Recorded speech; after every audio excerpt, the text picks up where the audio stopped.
Think about the last time you ran a quick errand. Maybe you stopped at Dollar General for dish soap and walked out having spent far more than you planned.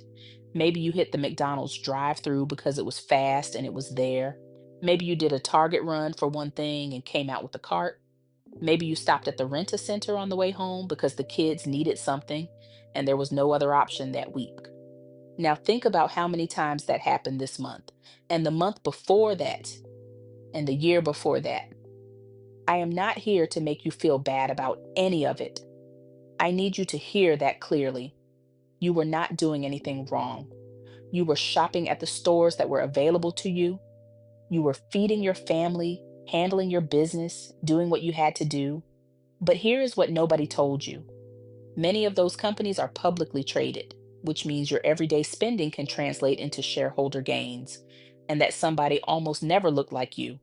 I am Maxine, Rich Auntie Knows, and today we are going to talk about the companies that have been building generational wealth off Black spending for decades.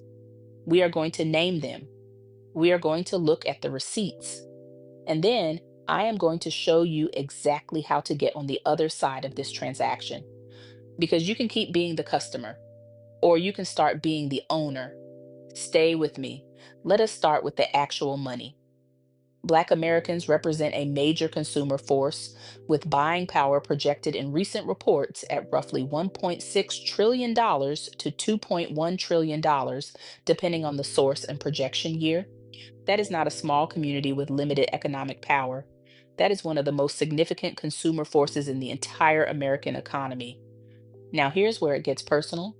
Households in the US spend heavily on food away from home, and that routine spending adds up quickly. At your dollar store runs, at your Target trips, at whatever you are paying into rent to own or payday loan fees if that has been part of your reality. Add it up. For a lot of households, we are talking about money flowing into companies every single month. Now, I want you to sit with this idea. If you redirected just a small portion of that monthly spending into ownership, the long term compounding can become meaningful. You are already spending the money. The question is whether it works for you once or works for them forever. Now I need to stop here for a second because somebody watching this is starting to feel some type of way. Like maybe you should have known this already. Like maybe you dropped the ball somewhere. I need you to let that go right now. If nobody in your house talked about investing, that was not neglect. That was inheritance. Your parents were not holding out on you. Nobody taught them either.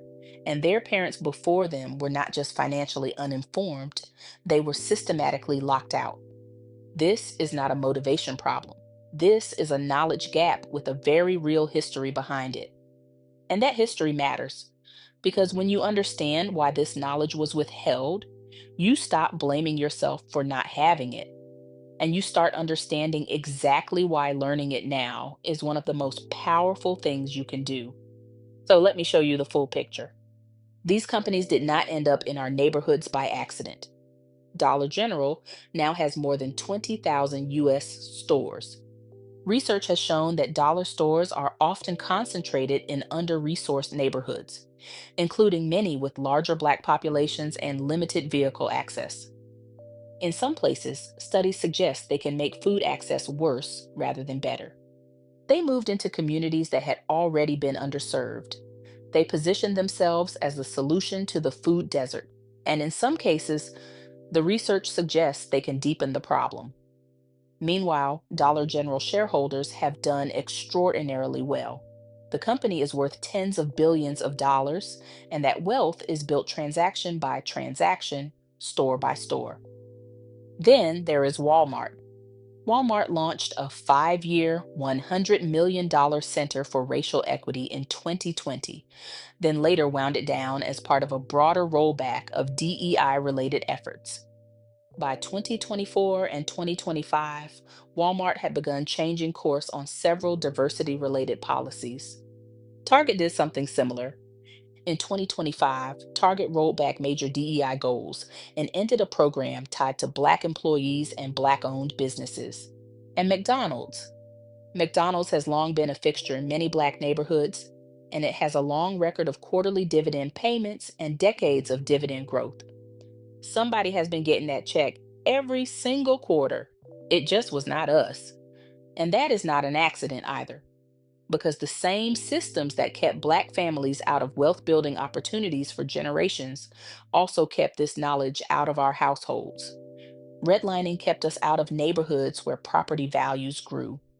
GI Bill benefits after World War II were distributed in ways that largely excluded Black veterans from the loans and education that built the white middle class.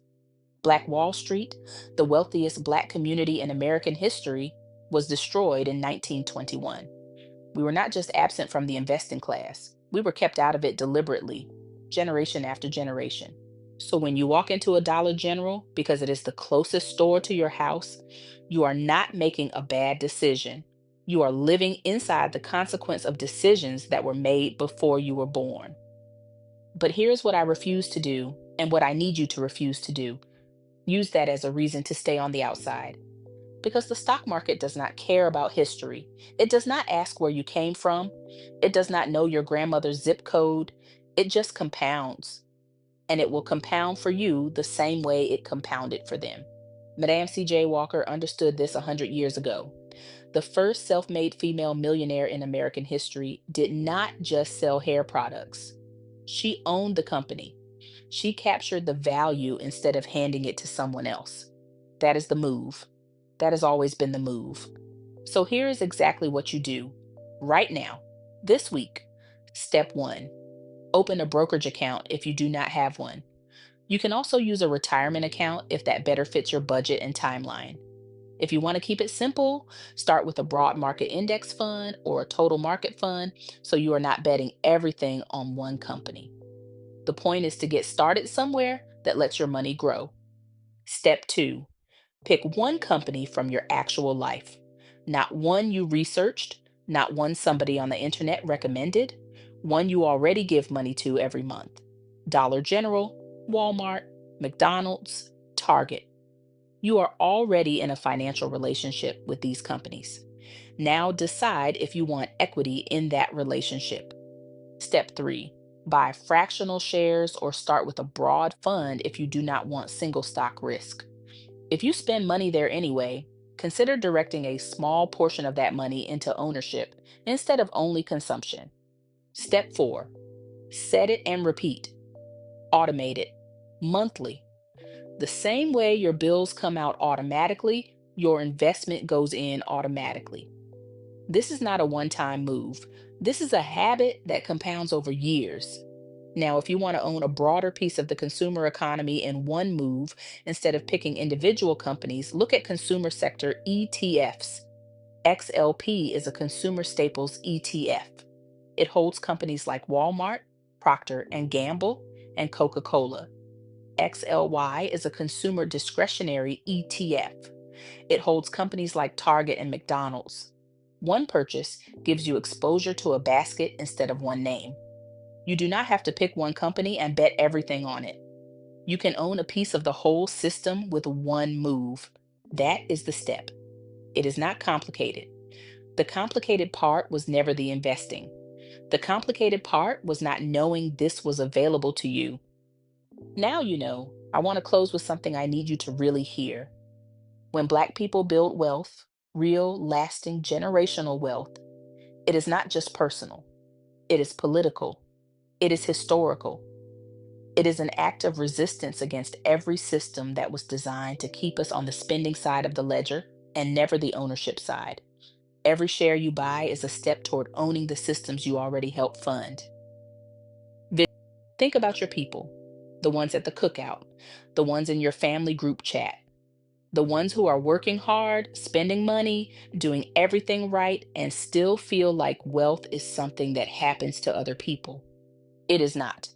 It is something that happens when ownership, knowledge, and access move forward together. These companies have had decades of Black spending power flowing through their registers.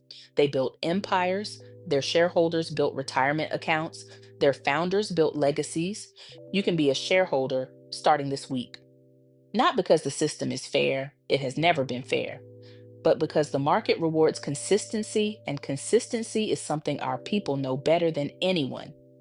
Share this video with someone in your circle who needs to hear it, because the wealth gap does not close from the top down. It closes when we pass the knowledge forward. I will see you in the next video.